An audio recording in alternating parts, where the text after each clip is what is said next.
Will and I are sitting here at stage 22, about to bring in Ryan Robinson on the phone to talk some NFL draft. But before we do that, just want to tell you about our Central Indiana scoreboard show every weekday at 1 p.m. It's our Sports Center style scoreboard show for all the best stuff in high school, college, and professional sports news in Central Indiana, and we also talk NFL draft and NBA playoffs and really anything Central Indiana fans are concerned about. That's what we're talking about every day at 1 o'clock.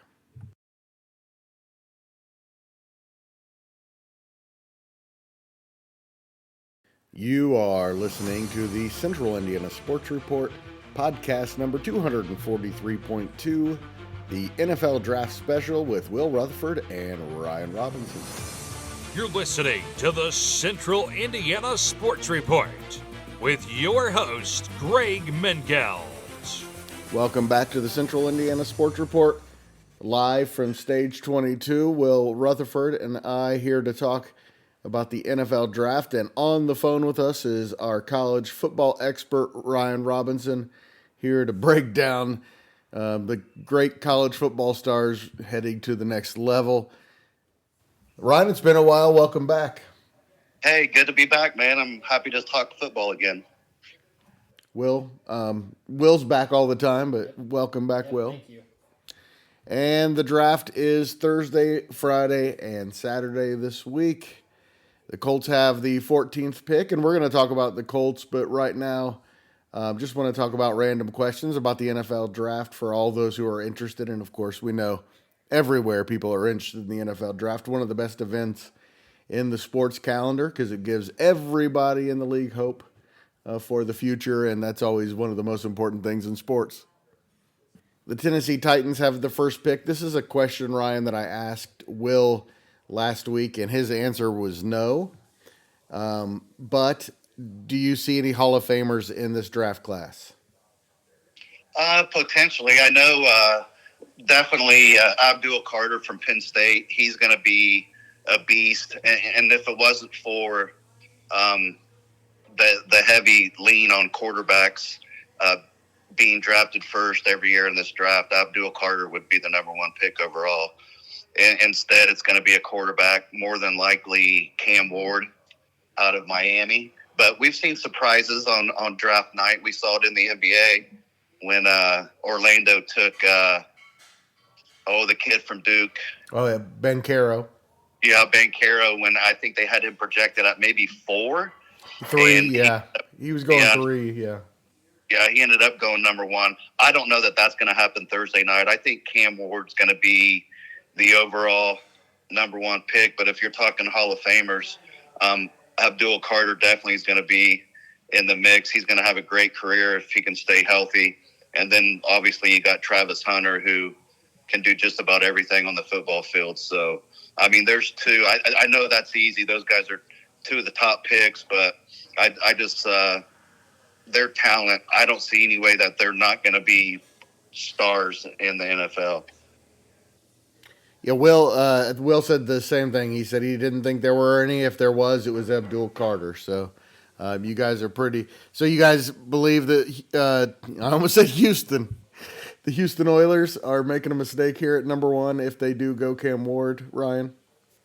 I don't know that you can call it a mistake, but if you watch college football as much as I do and you watch the college football playoff, Abdul Carter dominates a game on the defensive side of the ball. Not too many players can do that. So, I mean, he's just a dominant presence. His athleticism, his speed, strength, he's on a whole other level with most college players. So, but most teams need a quarterback, and Tennessee's definitely one of them that needs a quarterback. So I don't think Carter will go number 1, but if someone was going to get drafted other than Cam Ward at number 1, it'd be Abdul Carter, in my mind, no doubt about it.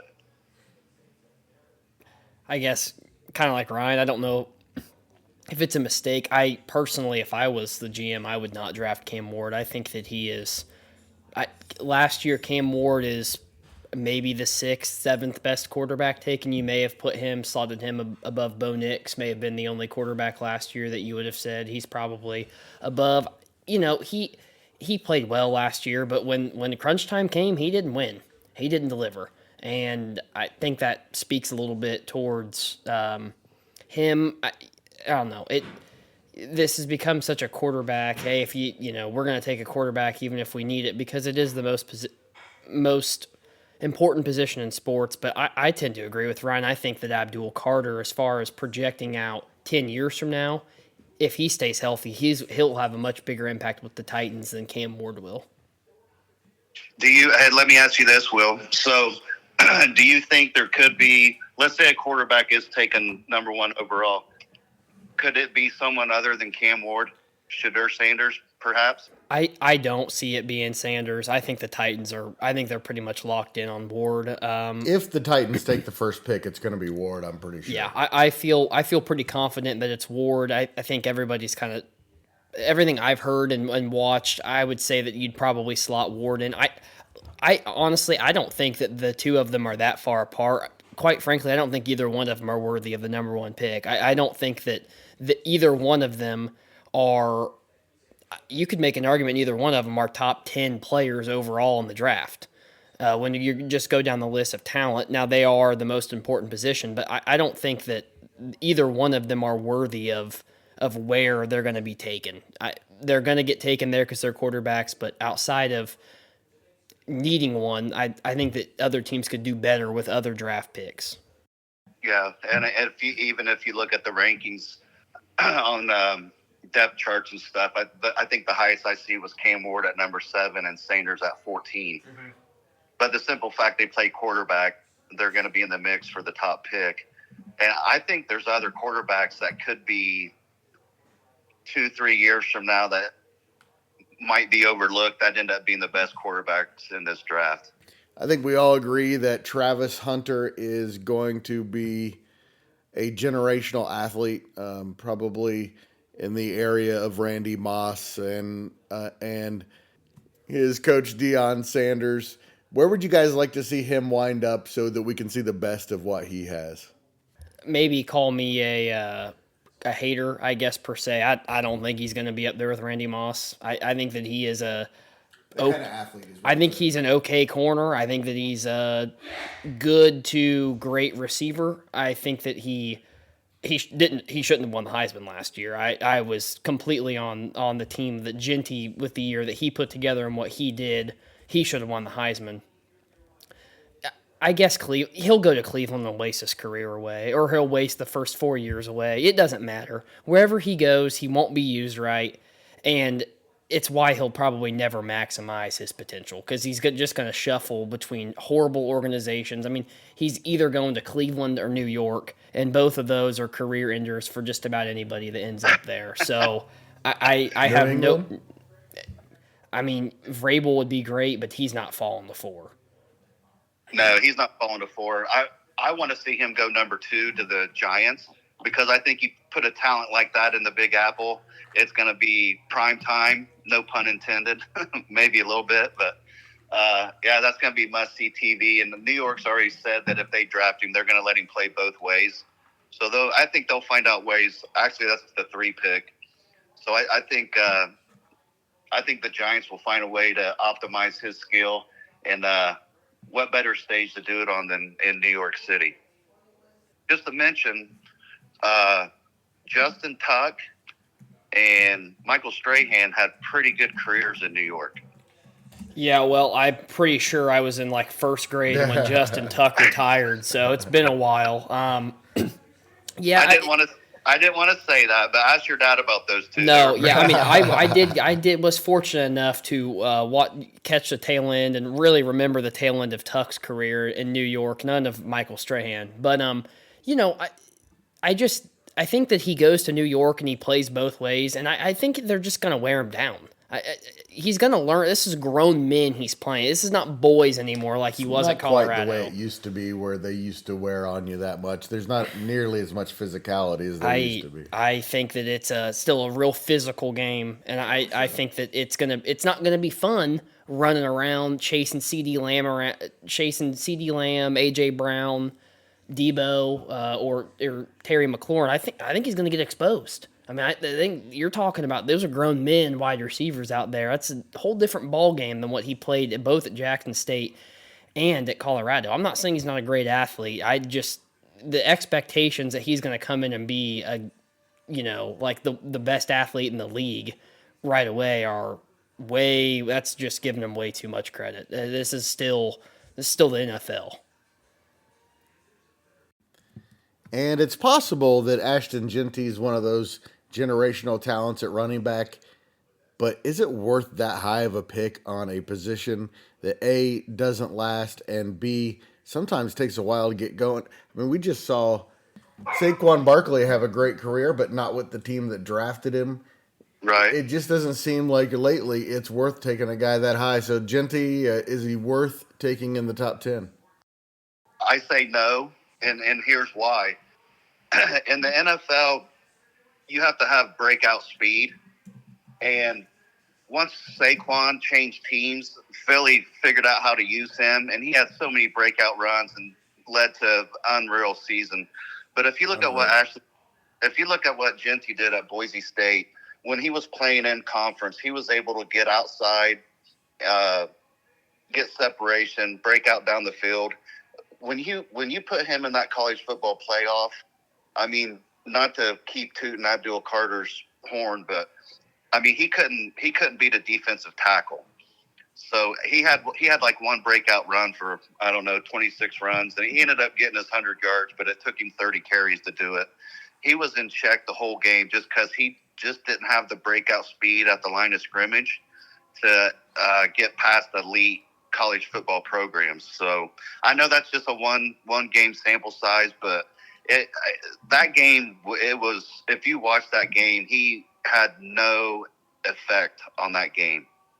And I think when you think about that translating to the NFL, he's going to be going up against every Sunday. It's going to be quicker teams than Penn State in the college football playoffs. So I think number 6 projection for him's way too high. We've seen it in previous years where the running backs fall so far along the draft. I think a couple years ago, there wasn't even a running back taken in the first round. Right. For good reason. And these guys, the talking heads and stuff, they know way more about it than I do. But just watching football, I don't see his game translating to that high of a pick. I don't think he warrants that. Will he be a good NFL player? Probably. But at number 6, you have to get that pick right. And I don't know that would be. I mean, I would say he is worth it. The last 3 running backs that I can remember being taken in the top 10 are Saquon, Bijan, and Jahmyr Gibbs. And I think all 3 of those have worked out really well up to this point. Now, I don't top 10 worthy? I don't. Maybe. You know Gibbs, what? maybe. We say Bijan's not. I don't think so. Good Lord, Greg, stop it! Come on. I mean, Bijan's might be the most dynamic player in the whole league. I mean, he's just as good, if not better, than Jahmyr Gibbs is. Wow. Yes, he is worth it. I tend to agree with Ryan a little bit. I do think his game, he's going to have to maybe get a little bit more explosive to be really, really effective at the NFL level. Now, what I'll say is that I watched him almost beat Oregon by himself against a bunch of, Division I, high Division I NFL level prospects on their D-line. That's one of the best D-lines in college football last year. And I get it. Penn State didn't look great, but they were putting 8-9 in the box to stop them. I mean, they were just begging Boise State to throw the ball. Once again, it's a one game. I'm not sure I'm going to put a whole lot of stock into that film and that tape. But if he can effectively catch the ball and be a good pass blocker, I think that he absolutely warrants it. And we say that Tom Brady's in charge, everything is going to change. If Tom Brady thinks he's worthy at 6, I'm gonna go on the verge of believing what Tom Brady says. Now we could learn real quick that Tom Brady doesn't think he's warranted at 6, and he falls and you drop, and you kind of then I think you put it together. Hey, maybe the NFL viewed him a little differently than we did in the pundits. But I would say up to this point, what his tape has shown, he deserves to be a top 10 pick. The other thing is running backs rarely make it past their second contract, and if you draft somebody in the top 10, you hope they're with your franchise for a decade. That's what I would say. That's why I would not take a running back that high. No higher than late in the first round is my philosophy. A funny theory behind that, and this is just, for anyone that's listening, and you're a novice at football, but you do play fantasy football. One of the top rules of fantasy football is don't take a running back in your first 2 picks. And yet everybody Because falls there for are it. so many. It's just, yet the NFL draft, we got a guy going projected at number 6, and hey, maybe he's going to be a stud and a Hall of Famer and set all kinds of rushing records, but I don't know. That's not the recipe that's worked. I mean, I can think of, you go down the list. Chicago, he's Chicago's best running back. I'm sure he's a lot of teams' best running back. To me, especially if you're the Bears, if he falls to 10, he could be the finishing final piece. I mean, he could be that true game-changing running back or you could just as easily get a game-changing running back in the 4th round, which we see all the time. I splash in the pan. Let's go. The running backs that go in the 1st round over the course of their career, I think tend to age just a little bit better than those 4th rounders. Because you're just looking at the blue chip prospect. I mean, you look at the 3 that I've given, the last 3 that I can remember with Saquon, with Bijan, and Jameer, and I'm not sure that any team would regret that they made that pick. I don't think if you asked the Giants, they would regret it. When they have no longevity, because that's what happens with running backs. I mean, but they have no longevity. But the way that the game is now, having that bell cow running back isn't the same way. It's very much a 2-back system to where those, you're not racking up the carries anymore that you did 15 years ago when you took a running back in the 1st round where, hey, we're going to pound you into the ground 300 times a year, and you're just going to have to accept the punishment. It's very much by committee now. And while you are drafting Genty to be a 3-down back, it's not to say that, you're not going to have somebody on your roster to ease that burden a little bit too. Well, I will say this just to defend your argument. Any running back that's been selected that high has been a special player. Mm-hmm. So, I mean, that goes without saying. Mm-hmm. The objection or the question is he a special player? Well, yeah. And that's what's yet to be determined. Mm-hmm.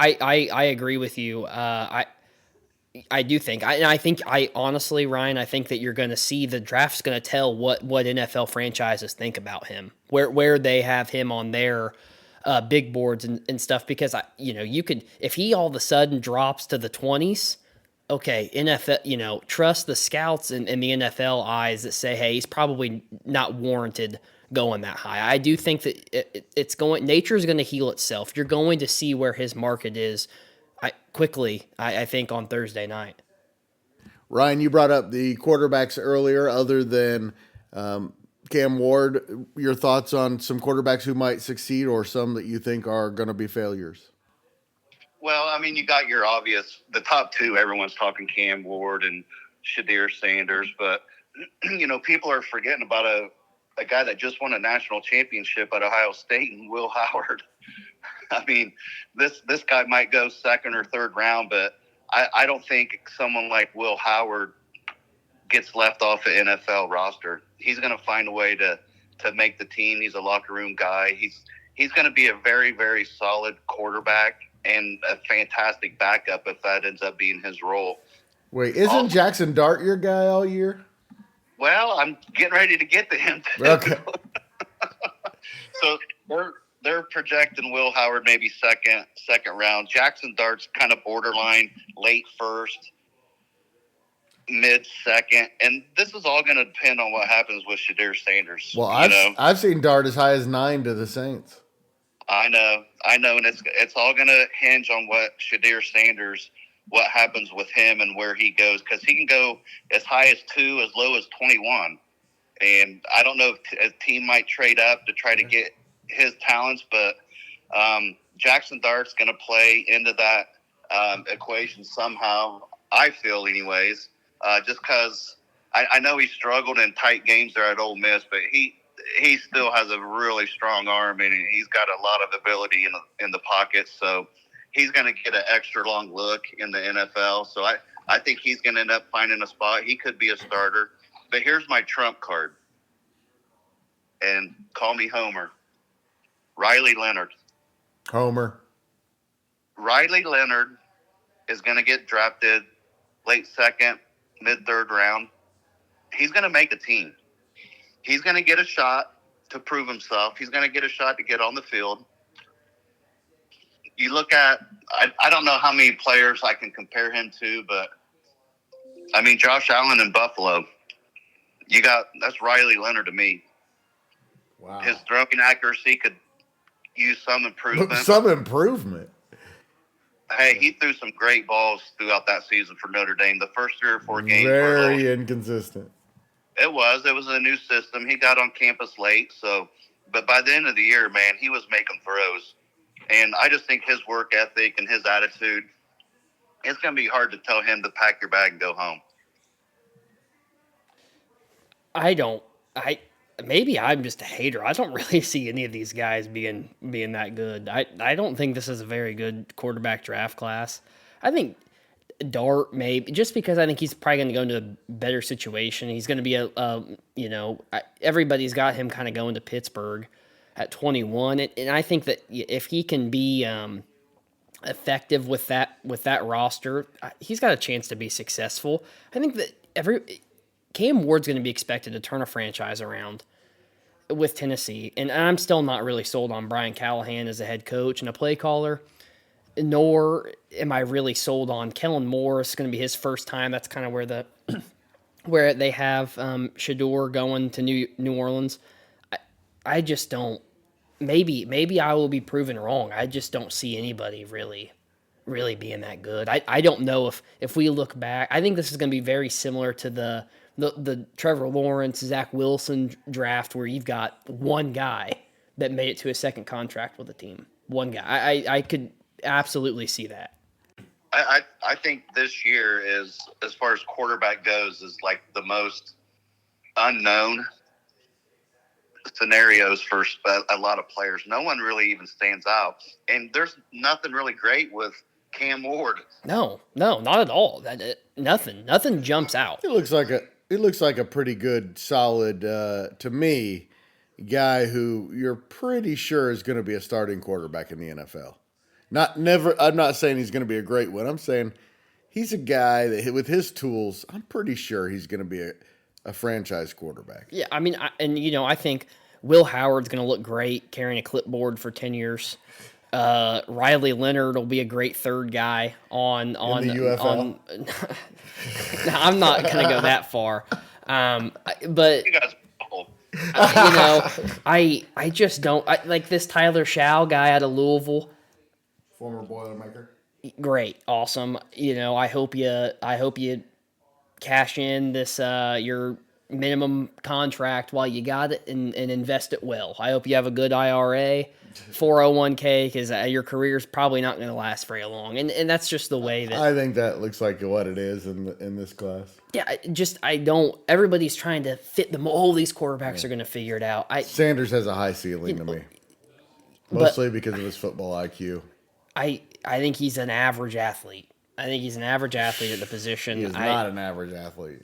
He's at least a 7.5 athlete in an NFL. I think maybe because he's the lucky sperm club of Dion, you're saying that, but you watch the tape, I don't think he doesn't jump off athlete as some elite. Riley Leonard's a better athlete than Shador Sanders is. Well, we haven't even mentioned Jalen Milroy and Quinn Ewers. I mean, for that's good reasons. I know, but They're like top 6, 7 quarterbacks in this draft, and it's like they're not even worth mentioning. I think Ewers is a guy who, if you need a quality backup for the next 7, 8 years, he'd be a good guy to draft. Mm-hmm. That's if I was going to draft a quarter, if I was in the Colts situation, actually not now. They got that stupid trade with the Daniel Jones for some reason.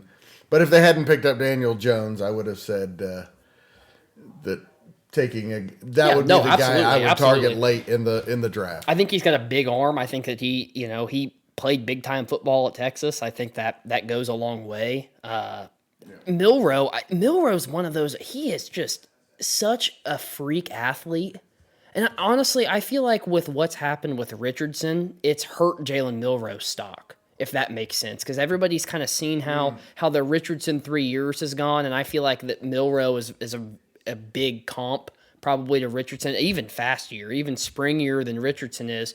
But he's the kind of athlete, boy, if he can learn to throw the football accurately, he is the best athlete maybe in this draft class. Outside, Travis Hunter might be and Abdul Carter might be the only two. But as far as what Milroe could do outside of the quarterback position, I think he's a phenomenal athlete. I mean, you see him, in the SEC, he pulls away from SEC defensive ends, linebackers, and safeties. And I think you gotta like that. Yeah, but if you can't throw the ball, you're not going to survive in the NFL. Just look at the kid in Carolina, Bryce Young. I mean, he's struggling with his accuracy, and who knows if that plan's going to work out. He lost his job, and then they put him back in maybe the last 4 or 5 games of the year, and he looked better. But if Milroe can't throw the ball, he's not going to have an NFL career. Are the Colts obligated because of Chris Ballard's, ineptitude's not quite the right word. He's not inept, but his poor judgment in the past on tight ends. Are they obligated to take a tight end here at the 14th pick? Well, what they should do is take a quarterback, because right now they don't have one. And I mean that kind of facetiously. I'm not a big Colts fan, but that move to bring Allen in, or Daniel Jones, Daniel Jones and Richardson, I don't know what you have there to work with, but I don't know their motivation with that move. But if I was a Colt fan, I would not be happy about that. Yeah, I'm not. I thought it's paying him $10 million for what?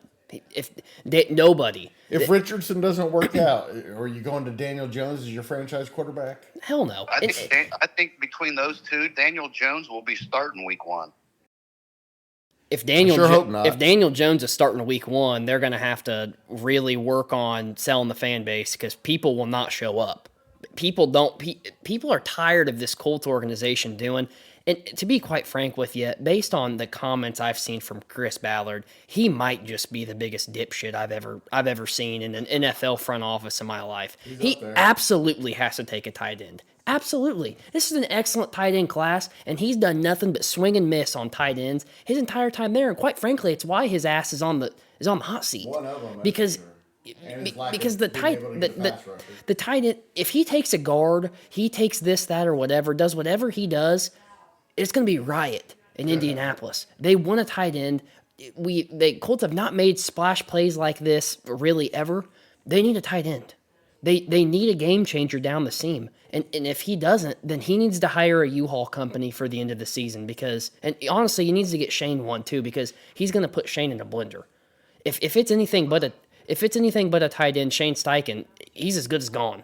I feel terrible for him because his GM set him up to fail.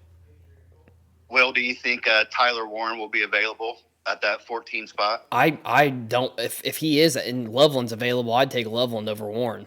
I think Loveland is the better tight end. I think Warren may be the better athlete. I think Loveland's the better tight end. Yeah, they're both big kids. Both of them are 6'6", but I saw the Warren kid play a few times, and he's a stud. He is. I like him an awful lot. But they're the top 2 ranked tight ends, so you'd have to think one of those are going to be available at the 14th pick, and they'll they'll take whichever one's available. But if both of them are available, you side towards the kid from Michigan. Yeah, I think that for what Richardson is and what this Colts team needs this year, which they should be drafting for this year because their jobs depend on it. Yes. I think Loveland's ability to control the seam up and down the field and make safeties actually have to worry a little bit about tight ends and linebackers, I think it makes a big difference. I think Warren is one of those players where you watch the Penn State tape and they do an excellent job of getting Warren the ball in all sorts of, Swiss Army knife kind of ways, but I would like to preface they're getting him the ball. I don't think that is what Shane Steichen is going to want. I think that Shane Steichen's going to want a tight end. Hey, he's a safety valve for Richardson. With Warren, he's the kind of athlete that you're going to get him screens. You're going to get him tunnel screens. You're going to get him out in the flat, let him get the ball and work it. Once again, I would like to preface that I don't think that either one of them, if Warren's the pick for the Colts, I'm thrilled because I think they got an excellent athlete and an excellent tight end.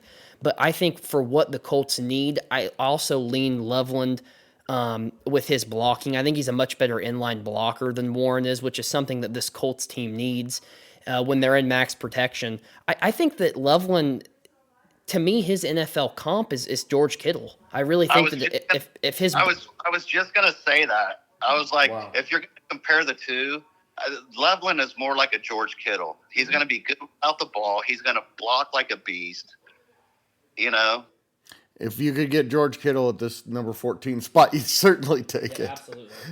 Yeah, but that's who I was thinking earlier. I'm like, the Loveland kid kind of reminds me of George Kittle. So, Ryan, let me ask you this. Who would you lean? You talk about Warren and you seeing him in person. What would you lean if your job depended on this year being successful? Between those two kids? Yes, yeah. I like Tyler Warren. Just a slight edge.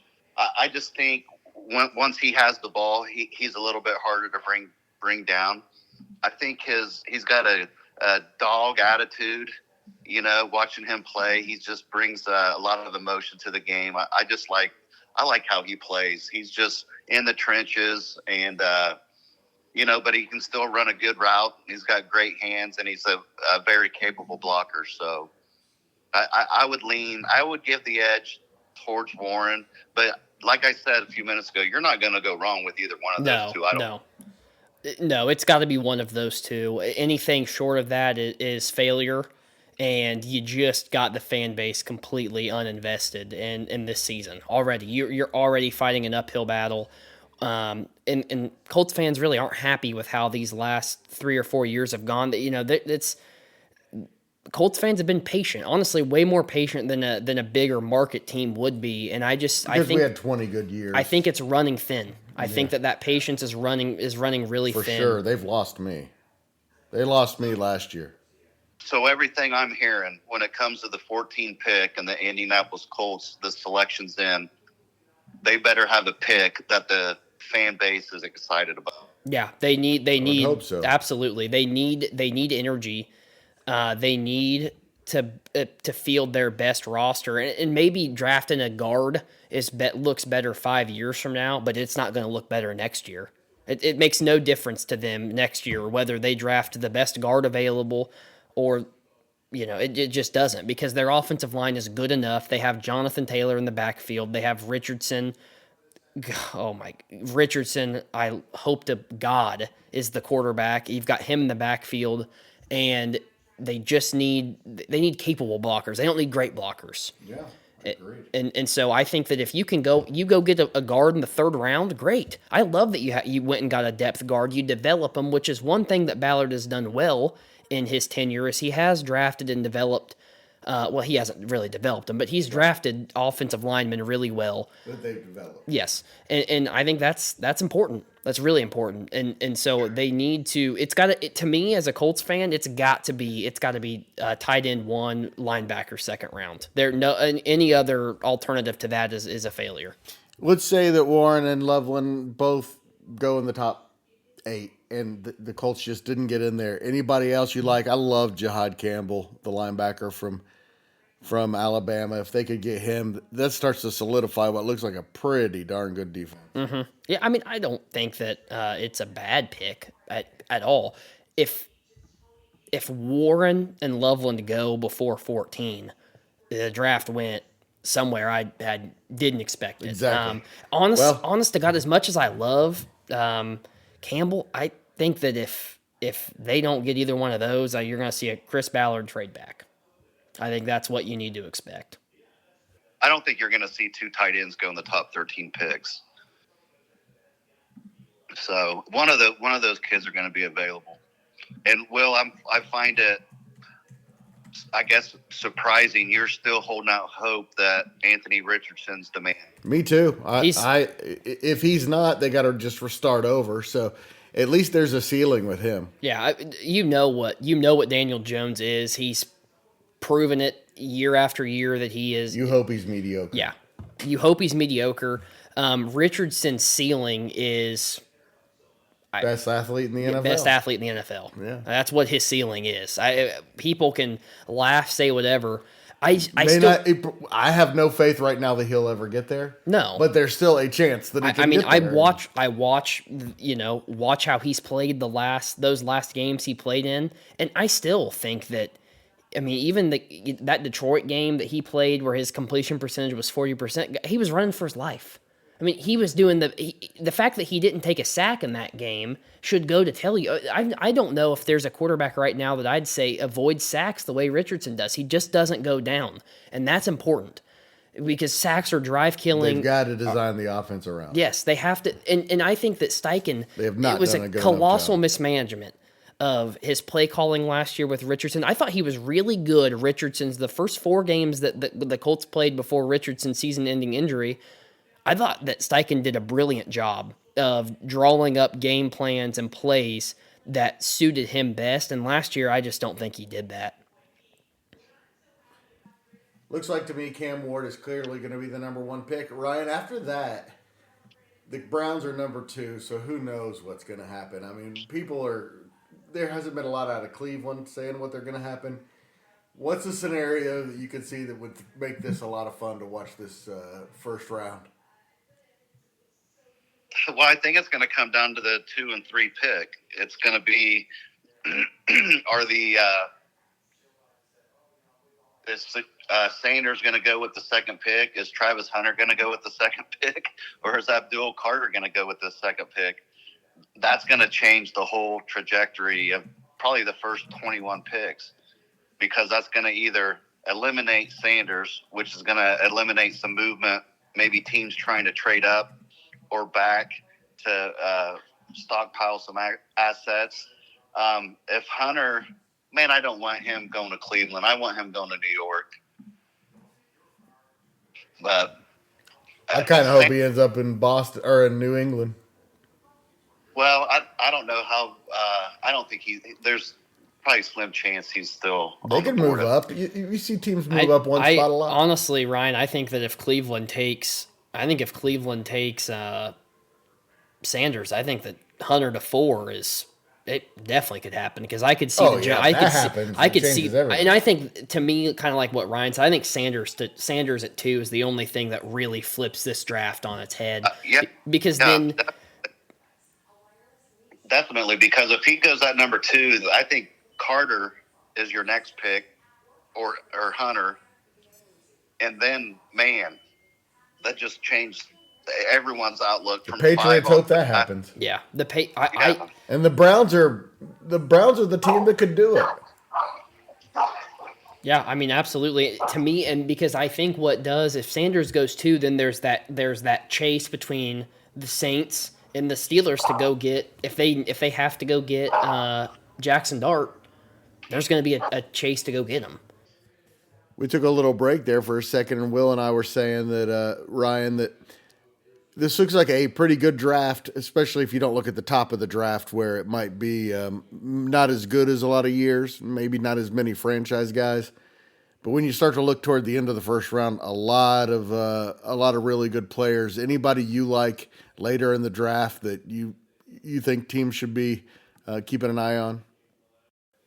I love the kid out of Arizona State, Skidaboo. Oh yeah, and they got him projected in the third round. But man, I watched him play 3 times, and this kid, the line never moves back when they give him the ball. He's just a really, really tough runner. He might be a tad bit undersized, but his strength makes up for it.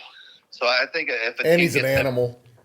yeah, and if a team gets him in the third round, that's a huge get. I love, obviously, the secondary from Notre Dame, Xavier Watts and Benjamin Morrison. You know, they're projected second round. Those are going to be just huge picks for a couple teams are going to get great kids at a great value. So I love those two. Another kid I really like out of TCU is Jack Beck, the wide receiver. He's a kid that lost his brother in that just awful attack down in New Orleans before the Sugar Bowl. His brother played at Princeton, and Jack Beck, they got him projected in the third round. He's just a good kid. I'm really pulling for him. He went to the Senior Bowl, even with all that going on in his life and his personal life, and he just dominated the Senior Bowl. So his stock's really rising. He's going to make a team, and I hope he's able to make a difference. So kids like that, man, you always want to pull for.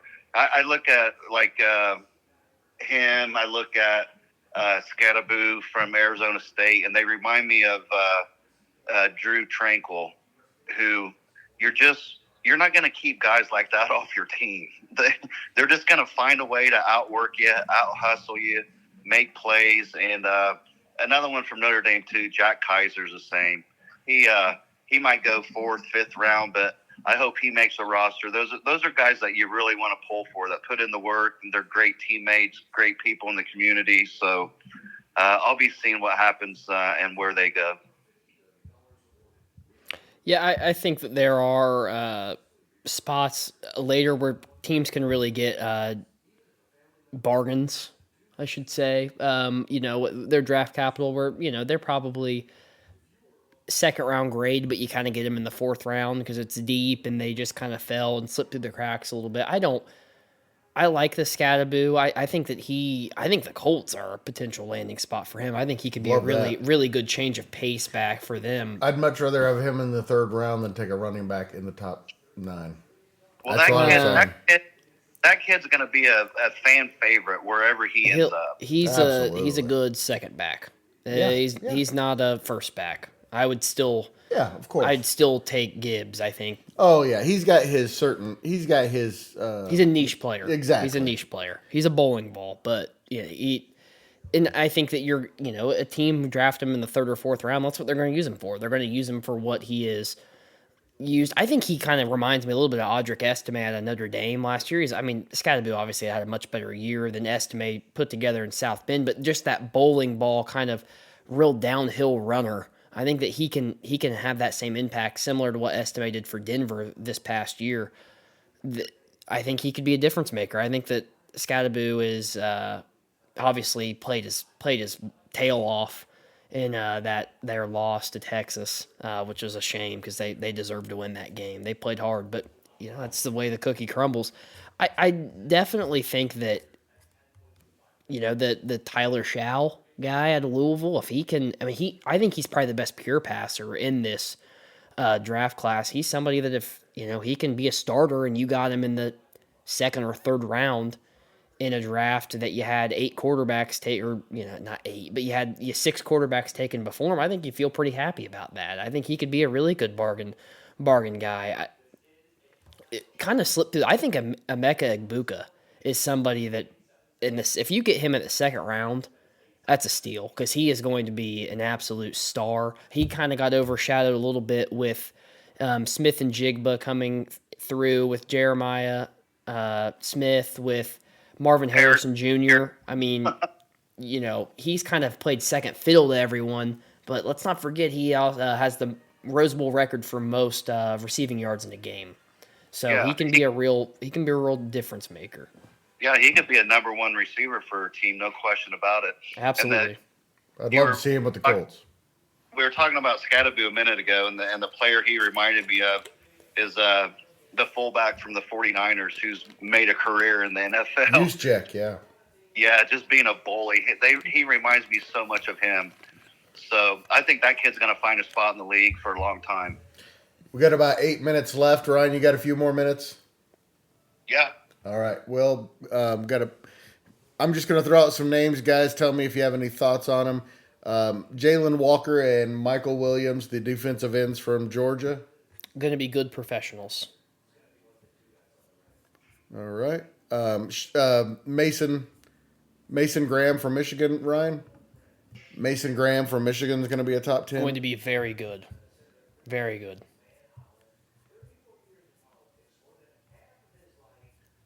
Looks like the top receiver, very unusual, isn't going to go until midway through the first round.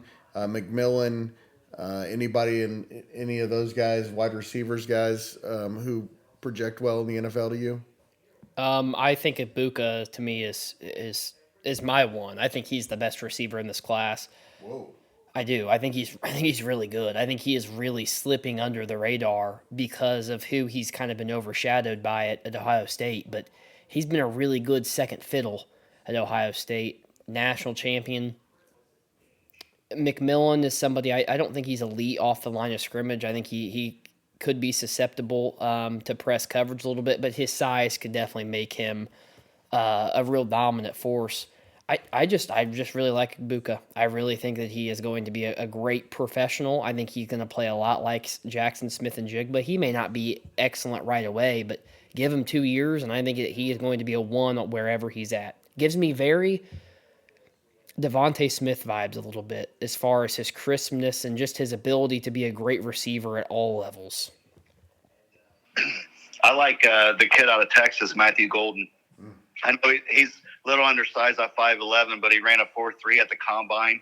He reminds me of Tyler Lockett, and Lockett's had a solid career in the NFL, and this guy makes the first man miss every time. So I think he's going to be a great pick for someone. He's projected late first, maybe early second round.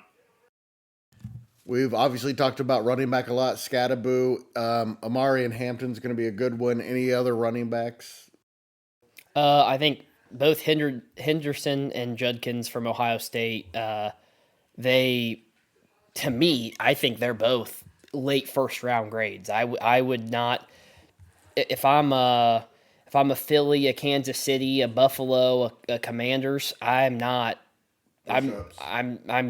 against drafting those two running backs. That they're just so explosive, so good at all three levels. I really don't know why they're not getting talked about more. They are really, really good. I would not be shocked if either one of them were drafted over Amari and Hampton. I could see Denver going either one of their directions. I think Travion Henderson might end up being the best player in this draft. Wow. He's just loaded with talent, and at Ohio State, he was just a phenomenal player.